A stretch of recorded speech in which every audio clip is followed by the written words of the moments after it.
আসসালামু আলাইকুম রহমতুল্লাহ।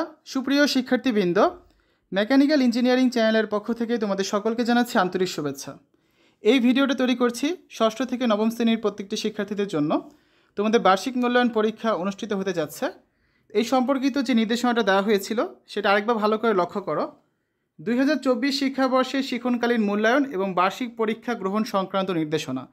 তোমাদের অনেকের মনে একটা প্রশ্ন ঘুরপাক খাচ্ছে যে আমাদের পরীক্ষার রুটিন কবে দেবে, বা পরীক্ষার রুটিনটা অ্যাকচুয়ালি কোনটা, তারপর পরীক্ষার প্রশ্ন আমরা পাবো কি না, পরীক্ষার প্রশ্ন কোথা থেকে করা হবে, বিদ্যালয় থেকে করবে নাকি বোর্ড থেকে করবে, সকল প্রশ্নের উত্তর তোমরা কিন্তু এই ভিডিওতে পেয়ে যাচ্ছ।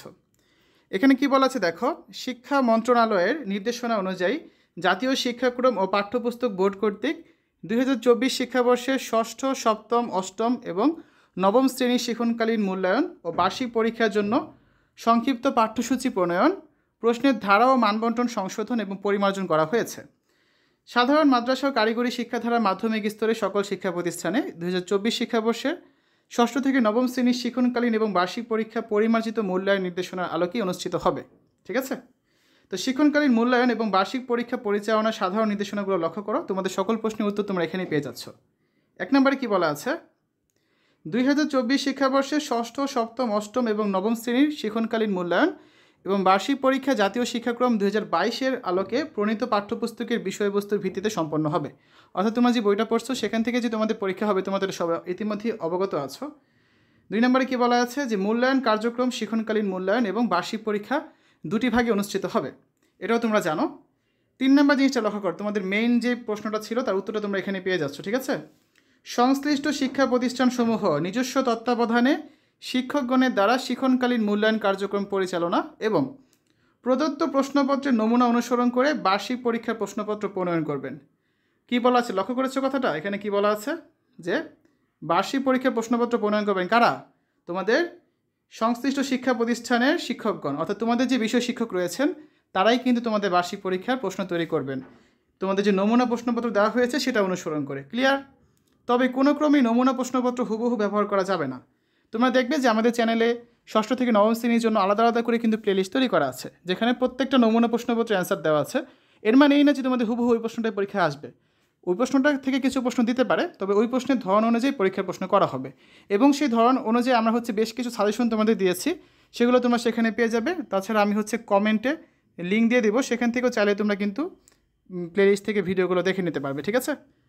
তো প্রণীত প্রশ্নের সাহায্যে নিজ নিজ শিক্ষা প্রতিষ্ঠানের শিক্ষার্থীদের 2024 শিক্ষাবর্ষের বার্ষিক পরীক্ষা গ্রহণ করবেন। ঠিক আছে? এবার আসো পরে কি বলা আছে 4 নম্বরে, যে প্রতিটি বিষয়ের মূল্যায়ন কার্যক্রমে মোট নাম্বার হবে 100, এর মধ্যে শিক্ষণকালীন মূল্যায়নের গুরুত্ব হবে 30% আর পরীক্ষার গুরুত্ব হবে 70%। এর মানে এই না যে 70 নম্বরে তোমাদের পরীক্ষা হবে, পরীক্ষা কিন্তু 100 নম্বরই হবে। ক্লিয়ার? তো বার্ষিক পরীক্ষার ফলাফল প্রস্তুত করার ক্ষেত্রে বিষয়ভিত্তিক জিপি নির্ধারণ পদ্ধতি অনুসরণ করতে হবে।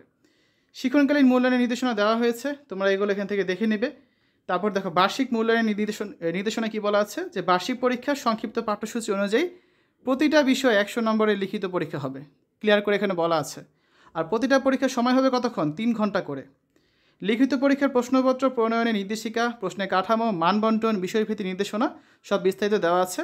ওই যে নমুনা প্রশ্নপত্র নিয়ে আমরা যে ভিডিওগুলো তৈরি করেছি সেখান থেকে তোমরা দেখে নিতে পারবে। ঠিক আছে? লিখিত পরীক্ষার উত্তর লেখার জন্য পূর্বের ন্যায় তোমাদের বিদ্যালয় থেকেই প্রয়োজনীয় খাতা সরবরাহ করা হবে। তারপর বিষয়ভিত্তিক জিপিএ কীভাবে নির্ধারণ করা হবে সে বিষয়ে বলা আছে। তো এগুলো নিয়ে আমরা এর আগে অনেকগুলো ভিডিও তৈরি করেছিলাম। তো মূল কথা আজকের ভিডিওটা করার উদ্দেশ্য যেটা ছিল, তোমাদের যে বার্ষিক পরীক্ষাটা হবে সেই পরীক্ষার প্রশ্ন কিন্তু বোর্ড থেকে আসবে না। তোমাদের পরীক্ষার প্রশ্ন তোমাদের বিদ্যালয়ের শিক্ষকরাই তৈরি করবেন।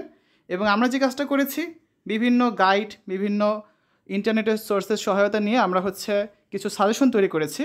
সেই সাজেশনগুলো তোমরা দেখে নিতে পারবে। সাজেশনগুলো দেখার জন্য তোমরা আমাদের চ্যানেলের যে প্লেলিস্ট অপশন আছে সেখানে গেলে দেখবে যে সবগুলো ভিডিও এখানে পেয়ে যাবে, তোমরা সেখান থেকে দেখতে পারবে। ঠিক আছে? তো এই ছিল আজকে আলোচনা। আশা করি তোমাদের কাছে ভিডিওটা ভালো লেগেছে। পরবর্তী ভিডিওগুলো দেখার আমন্ত্রণ জানিয়ে আজ এখানে বিদায় নিচ্ছি। আল্লাহ হাফেজ।